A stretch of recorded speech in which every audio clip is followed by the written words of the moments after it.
I have a goal to go to every single heritage steam railway in the UK. They're all over the place in the UK, varying in size and length of track, so join me as I experience them all, some being for the first time. Today, we're travelling on the Severn Valley Railway. This is a railway I've been to many times since I'm fairly close to it, and there's a lot to go and see and do. One of the car parks for the railway is right next to the line's terminus station, which means you can turn up and instantly see a steam or diesel locomotive.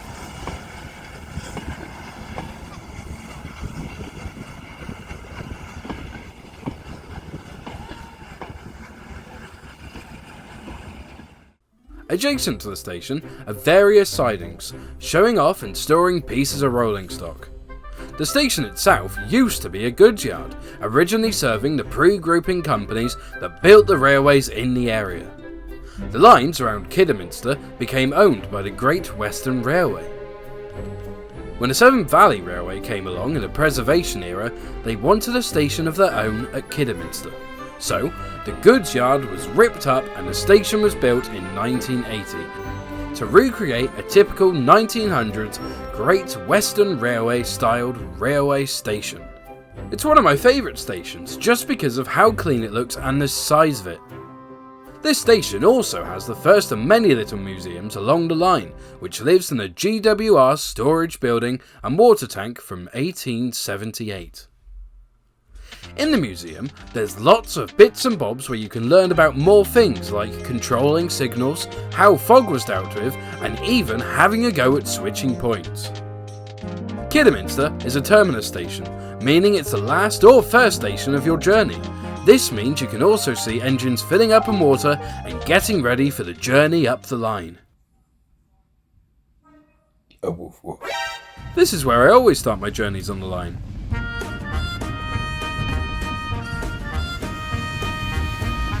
One of the more unique sights you see as you travel the line is the West Midlands Safari Park. It's a very strange perspective of the place, especially if, like me, you have nostalgic memories of it. I would love to be going through it and see a steam engine going past. I wonder what the Lions think of it. We now arrive at Bewdley Station. I'll be sounding like someone who sounds depressed even on their birthday. Hooray. The station itself doesn't have much going on, other than at gala events where a lot of trains pass. However, there are fewer coaches that have been converted into model railway shops, so unless you want to take a look, there's no real need to get out, unless you're planning on going into Bewdley itself. The train now arriving at platform 1 is the Bridge North, with Arley, Riley, Upton Low and Bridge North. Platform 1 will take us to Bridge North. Train standing at platform 2 is computers down opening.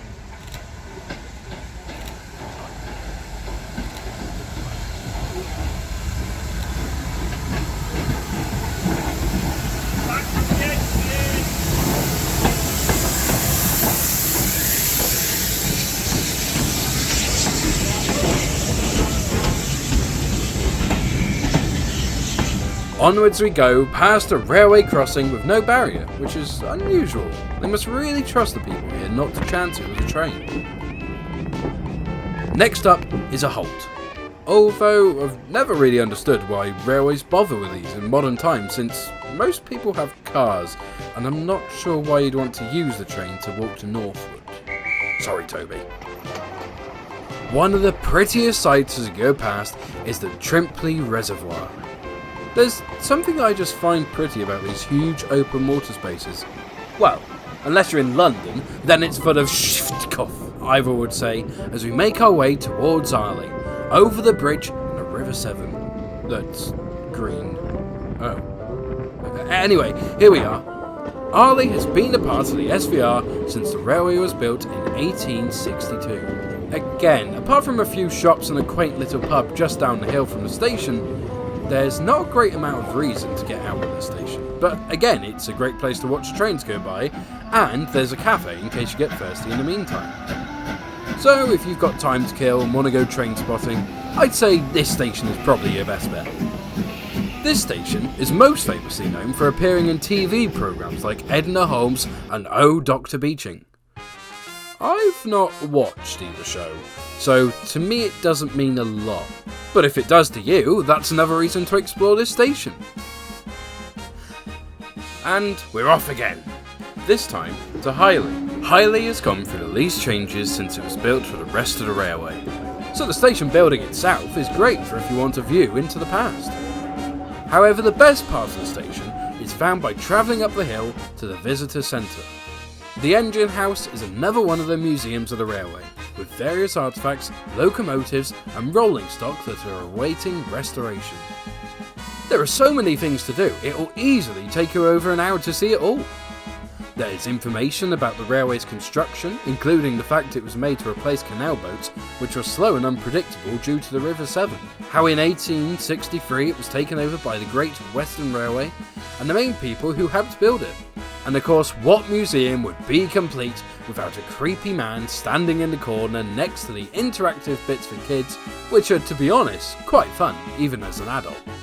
But the best part of the centre is the collection of engines held here. This also seems to be the area they can have the most fun with, as they hold weddings here and have had dinosaurs among the engines in the past. The engines they have are a standard tank built in Brighton that killed 10 people and later survived Barry, a Ginty, Gordon, a big blue engine who served on the home front during the war as a supply train and has a nameplate that's worth tens of thousands of pounds. Mickey Mouse, a somewhat TV star that once smashed into a diesel and is now called the People's Engine. A lovely Stanier 8F. Hinton Manor, who once double-headed a royal train in 1963, and you can now stand in the cab pretending that you're an engine driver. A pump trolley, in case the engines were too fast. The Lady Armadale. And a pannier tank. Although, let's be honest, that's not a rare engine to see. Although, this one is in red. They've got a royal saloon that was owned by King George VI, and the next London, Midland and Scottish Railway Royal Mail travelling post office coach, where you can have a go at sorting the post yourself, putting Postman Pat to shame. Whilst it's a shame that these engines are not running on the railway, they're still really nice to see. In the centre, you can also read the entire history of their pannier, as well as the railway itself. For those wanting to get pissed and away from the family, there's a pub replica from the 1900s, and they've imprisoned a Morris 1000 in it, which killed many other railway lines. That'll show it. Whilst the adults are drinking, there's also a model railway for the kids to stare at too. I fall into that category in my late 20s.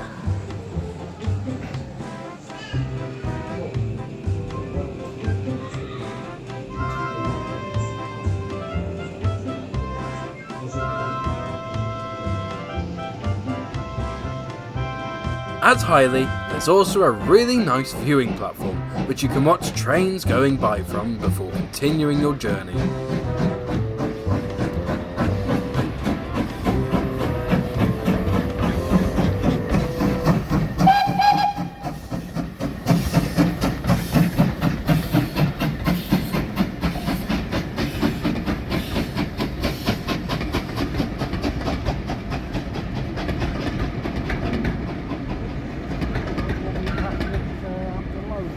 The next station is Hampton Road. Again, a really pretty station. If me and my friends are going to do train spotting from anywhere, it will be here, although food and drink isn't as easy to get, so if you are doing that, make sure to bring water. I've made a mistake of not doing that before and felt very dehydrated. The railway also promotes this station as the one where you can get away from it all.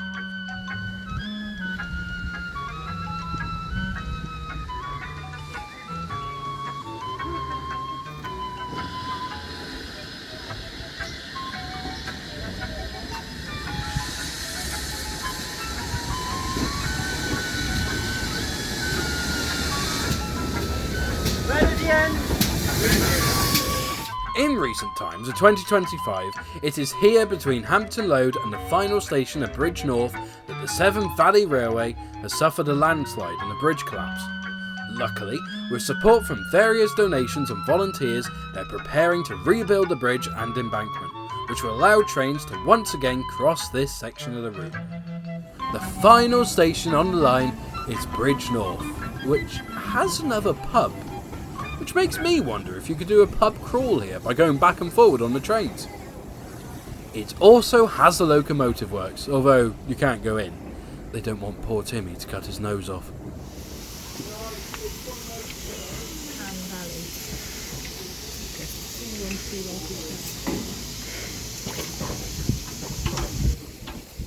Aside from that, after watching the engine go to the other end of the train, you may as well head back to Kidderminster, unless you're wanting to spend more time in Bridge North itself.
I always enjoy seeing random rolling stock down the line because it gives you something new to look at. Whilst the view can be nice, having a quick look at more train stuff can be a good change, as you'll often be on a train journey for an hour plus.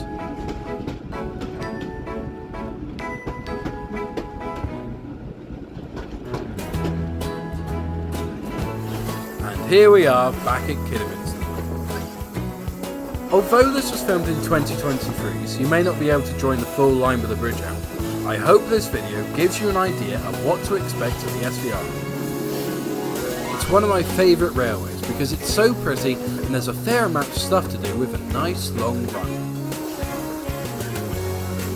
Please let me know what you think of this video, since whilst I've done vlogs, I've never done a vlog in this style before. Regular Thomas videos will return soon. But since I did a big video for Thomas's 80th, I wanted to do some Rail 200 videos too, as well as giving me some time to work on my CGI film, Railway Dysfunctions. Speaking of the Thomas's 80th video, thank you so much for all the lovely support and kind words, and just like for sharing it about, because it's, you know, it's done really well, both in opinion of it and general how many people have seen it. So it's really nice that all that work did pay off. So yes, thank you so much for that. I'm also going to Audrey 5 this year, so please feel free to come up and say hello, and there will obviously be a vlog for the event and the rest of the week's holiday with my friends afterwards. Thank you all so much for watching this video, it means a lot.